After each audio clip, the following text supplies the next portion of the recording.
Olá, sejam todos muito bem-vindos a mais uma edição do Amazonas Acontece, aqui na tela da Band Amazonas. Desde já, muito obrigada pela sua audiência e fica com a gente até o finalzinho deste programa, porque hoje nós estamos recebendo o Dr. Bruno Figueiredo, ele que é proprietário da clínica veterinária Bom Doctor. Doutor, muito obrigada por ter aceito o nosso convite, seja bem-vindo à Band Amazonas, ao Amazonas Acontece. Eu que agradeço, minha querida, uma boa noite. Satisfação estar aqui, principalmente uma satisfação em estar representando, eu sinto que estou representando quase 3 mil médicos veterinários hoje que trabalham aqui no Amazonas e que estão registrados. Então, uma satisfação grande estar aqui com você. Ai, que legal, doutor. Então, para a gente começar, né, o nosso programa, para quem está assistindo hoje, nesse sábado, para saber mais ou menos como é que funciona essa função de médico veterinário. Conte um pouquinho para a gente sobre a sua formação. Vamos lá. Eu comecei a faculdade lá em 2012, 2013, né? E não era o sonho de ser médico veterinário, cara. Não era o sonho de forma alguma. Eu digo que a veterinária me escolheu. Meu sonho, eu sentia na veia isso muito forte, eu queria ser policial. Então, imagina. Foi pro outro lado da Foi pro saúde. outro lado. Então, eu falei, vou trabalhar ou no canil ou vou trabalhar na cavalaria. E aí eu comecei a estudar medicina veterinária, lá na Newton Lins. Naquela época não tinha faculdade particular, ou não tinha faculdade pública, né? Era só particular, era SBAM e Newton Lins. Então, imagina, eu trabalhava naquela época numa companhia aérea, de madrugada, de 10 da noite até 6 da manhã. E depois eu tinha que entrar na faculdade 8 da manhã até 5 da tarde. Então, olha o desafio que era. Era um desafio assim muito grande. E aí, nesse meio do percurso, a gente foi conhecendo várias áreas dentro da medicina veterinária, né? Tem a área de grandes, que aqui no Amazonas não é tão forte, mas tem a área de inspeção que eu, no princípio, amei. Adorei trabalhar na área de inspeção, imaginei dentro de um abatedouro, fazer estágio dentro de um abatedouro. Então, isso aí imagina como funciona. Tem que gostar mesmo, Tem que gostar demais. E eu adorei aquela parte ali. E aí, assim que eu me formei na faculdade, eu fui trabalhar dentro de um abatedouro. Só que aí a gente começa a fazer o que é certo. Então, você imagina que existem lá bois que são condenados, porque eles estão com doenças significativas, como, por exemplo, uma tuberculose. Então, imagina que esse boi tem que ser condenado porque ele está com essa doença e você condena, e aí lá dentro do abatedouro você acaba sendo ameaçado porque você condenou aquele boi. Então, existem essas questões que têm que ser bem aprofundadas. E aí eu falei, quer saber? Não vou ficar aqui nessa parte, não vou ficar aqui nessa parte. E aí me formei e fui trabalhar com clínica de pequenos. E acabei achando o meu dom. Se encontrou, eu me encontrei e eu sempre dizia que dentro da faculdade eu não queria trabalhar com clínica de pequenos.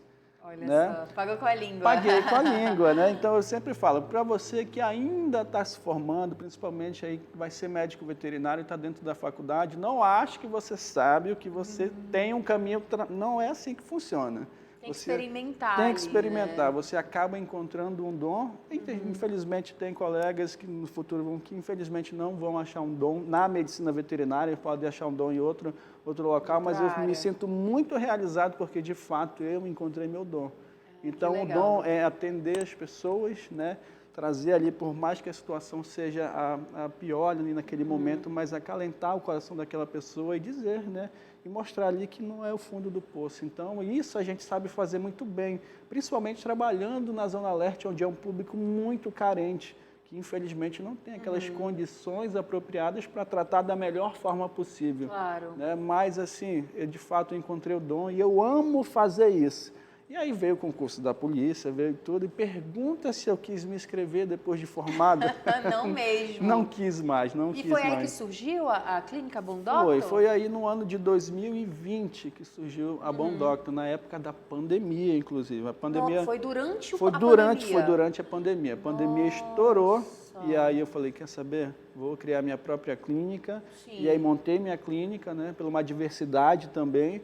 E deu tudo certo, e nós estamos aqui hoje, vamos completar 5 anos. Então, eu sempre falo que foi um amor passar por todo esse processo de dificuldade, mas hoje eu olho para trás, eu olho com uma alegria, com uma Tudo valeu a felicidade. pena, né, doutor? Tudo valeu a pena. Então imagina ter que ficar acordado de madrugada e de dia ter que ficar acordado o tempo todo. Então eu tinha pouquinhas horas de sono. Sempre. E assim, a medicina veterinária é muito difícil para quem está dentro, tá? Só para dizer, a gente começou com 120 alunos na turma. Sim. Se formaram naquela turma 20 alunos só. E são quantos anos, doutor? São 5 anos de faculdade. 5 anos de faculdade. 5 anos de faculdade, num tempo integral. Hoje já tem, claro, instituições que fazem tempo diurno ou noturno, mas naquela época não existia, era só integral. Doutor, e falando um pouquinho sobre a clínica Bom Doctor, qual que é o serviço mais procurado? Qual que é a maior demanda hoje? Hoje, para cirurgia. Então, a gente faz muita cirurgia na clínica veterinária, porque eu já me especializei também em cirurgia, né? Então, hoje eu sempre falo que a gente tem um centro cirúrgico mais completo na Zona Leste. Anestesia inalatória, todos os equipamentos, a gente tem anestesista também especializado. Então, hoje, só para ter ideia, a gente tem de cirurgião especializado numa base de 30 veterinários, de 3 mil. Né? Então, é um número baixo ainda. E anestesista, a gente tem uma média de 20 hoje, porque já teve uma turma também aqui em Manaus. Então, é pouco, né? Os cirurgiões, os médicos veterinários especializados. E eu fico muito feliz quando as pessoas atravessam a cidade para vir fazer cirurgia no Centro Cirúrgico da Bom Doctor. Eu fico muito realizado, eu trato essas pessoas assim com uma felicidade muito maior, porque eu sei que atravessar a cidade para vir comigo, eu fico muito feliz, eu fico muito realizado. Agora sim, doutor, falando um pouquinho sobre a saúde dos animais. Nós sabemos que nós, humanos, precisamos fazer check-up todos os anos, né? Muitas pessoas, às vezes, na correria não conseguem fazer, né? E com os animais, como é que funciona? Tem como prevenir uma doença? Porque a gente escuta muito falar de, levei meu cachorrinho, ele estava muito mal, levei ao veterinário. Mas tem como fazer um check-up? Existe um check-up para a gente fazer nos nossos animaizinhos, até para prevenir certas doenças? Existe, assim como na medicina humana, a medicina veterinária tem o mesmo direcionamento. Então, a gente precisa fazer todo um check-up. Eu sempre falo que amor, só o amor para ter um pet não é o suficiente. Então, a gente precisa de amor, a gente precisa de tempo, a gente precisa de responsabilidade e a gente precisa do financeiro. Se a gente não tiver esses 4 pilarzinhos para ter um pet hoje, é melhor que você nem tenha. Por quê? Porque se eu não tenho tempo suficiente, eu não vou conseguir cuidar dessa criança. Se eu não tenho condições financeiras, eu também não vou poder dar assistência para essa criança. Né? Então, se eu não tenho espaço suficiente, tempo para poder sair para passear, essa criança vai se estressar, vai ter uma série de problemas. Então, é importantíssimo, sim, quando você for comprar ou adotar um gato ou um cão, você bote esses 4 pontos na balança. Então, isso é uma coisa importante. E aí, sim, a gente consegue prevenir essas doenças, né? Como é que a gente faz?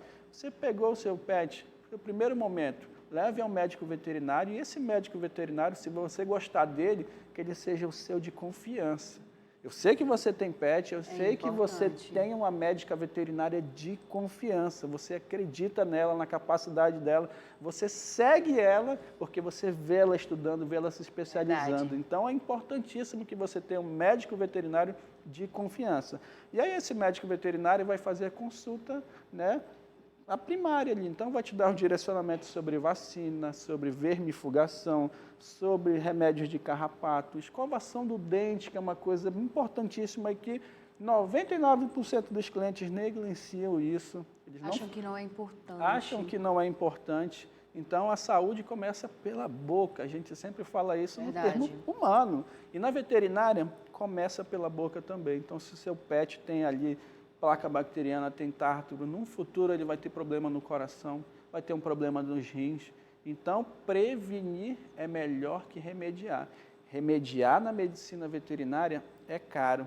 Quem nunca foi no médico veterinário, fez uma consulta, fez um hemograma e gastou ali 200, 250 reais e fala, doutor, eu não gasto isso nem comigo no ano para fazer isso. Eu falei, pois é, mas ter um pet é uma responsabilidade. Se tivesse feito antes. Ter um pet é uma responsabilidade muito grande, mas é muito grande mesmo. Então, é importante saber que se você quer ter um pet hoje, você tem que ter esses 4 pilares. Tempo, amor, responsabilidade e condições financeiras. Doutor, e é importante também a gente frisar aqui que a saúde do animal, daquele animalzinho, ela vai influenciar também na saúde da família, né? O senhor pode falar um pouquinho no que isso está ligado ali, a saúde do animal com a saúde dos seus donos, com a saúde das pessoas que moram na casa também? Então, você imagina que o seu pet está feliz, está alegre, está bem, está tudo bem também com você. Verdade. Por mais que você não esteja bem em alguma situação financeira, amorosa, seja lá o que for, mas se o seu pet está bem, quando você vai deitar e ele deita com você, ele já acalenta seu coração, ele já te traz uma paz, certo? Com certeza. Agora imagina essa criança doente, né? E aí você não tem condições financeiras, por exemplo. Como é que você se sente? Ou você até tem, mas naquele prezado momento, e a maioria das vezes acontece isso, doutor, não estou com condições financeiras no momento. Sim. E aí o animal fica doente, então todo mundo se sente mal, se sente culpado, e aí vem aqueles 4 passozinhos antes. Mas eu cuidei dele, eu negligenciei a saúde dele, por que eu esqueci, né, a vacina? Por que eu esqueci o remédio de carrapato? Então isso é uma coisa importante, e você tem sim que prevenir o seu pet para no futuro ou nos dias depois não se sentir responsável por uma doença ou quiçá pela morte daquela criança, daquele pet. Então a saúde da família está ligado diretamente com o bem-estar do animal, com todos os padrões que têm que ser feitos para que aquela criança fique bem.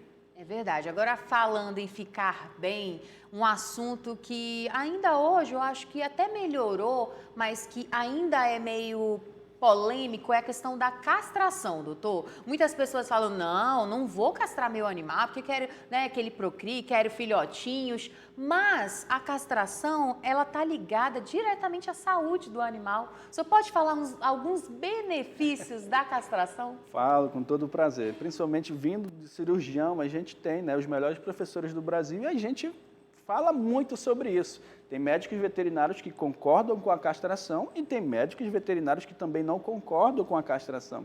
Isso acontece. Então, imagine a população, castro ou não castro, né? Então, é uma coisa importante. Mas eu sempre falo, castrar é importante, porque evita doenças indesejadas. No macho, por exemplo, a hiperplasia prostática, que é o aumento da próstata. Então, nós, humanos ali, homens, a partir de 40 anos, tem que fazer os exames para saber como é que está essa próstata.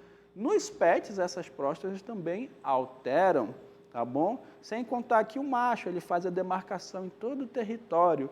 Castrado, isso melhora significativamente, melhora muito. Nas fêmeas, eu sempre falo que evita algumas doenças indesejadas. A primeira delas, e isso acontece muito com Shih Tzu, com Poodle, com Yorkshire, principalmente aqueles pets que ficam e que deitam na cama com você, gravidez psicológica. Essas crianças têm muito, viu? Gravidez psicológica tem demais.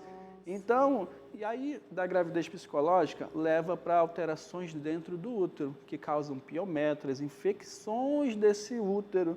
Então, imagina que a sua fêmea entrou no cio e aí ela não cruzou. Mas o que ela fez? Ela lambeu tanto a vulva dela, ficou lambendo.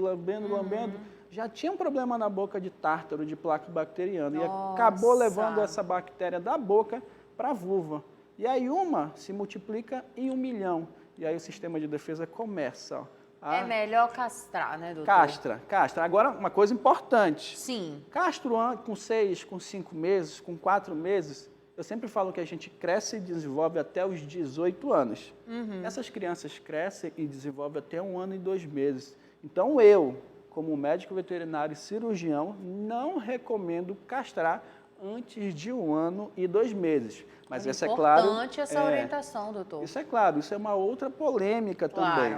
Imagina que você tem um gatil ali que tem 10, 20 gatos e aí não vou castrar muito cedo? Não, aí nesse caso em específico a gente castra. Sim. Agora, se você tem só uma criança em casa e aí não castra cedo não, viu? Deixa ela amadurecer, espera um pouquinho, né, deixa doutor? Todos os órgãos crescerem, deixa ela se desenvolver bem, aí castra. Olha só, doutor, nosso tempo é curto, mas eu acredito que nós conseguimos falar um pouquinho sobre a sua formação, falamos também sobre a importância da castração, e eu acho que a gente precisa de um outro programa para também continuar falando da saúde dos animais, da saúde de que muitas pessoas, né, na verdade, os nossos animais são da nossa família, são nossos familiares. Doutor, muito obrigada mais uma vez por ter aceito o nosso convite e seja sempre muito bem-vindo à Band Amazonas. Eu que agradeço, Kelly, muito obrigado e estou à disposição. Tem muito assunto para falar. Muitos assuntos, é tem verdade. Muitas coisas importantes e principalmente o público, né, agradece por isso, por essas informações. Então, Kelly, muito obrigado. Muito obrigada. Então é isso, Amazonas Acontece vai ficando por aqui. Para você, uma ótima noite.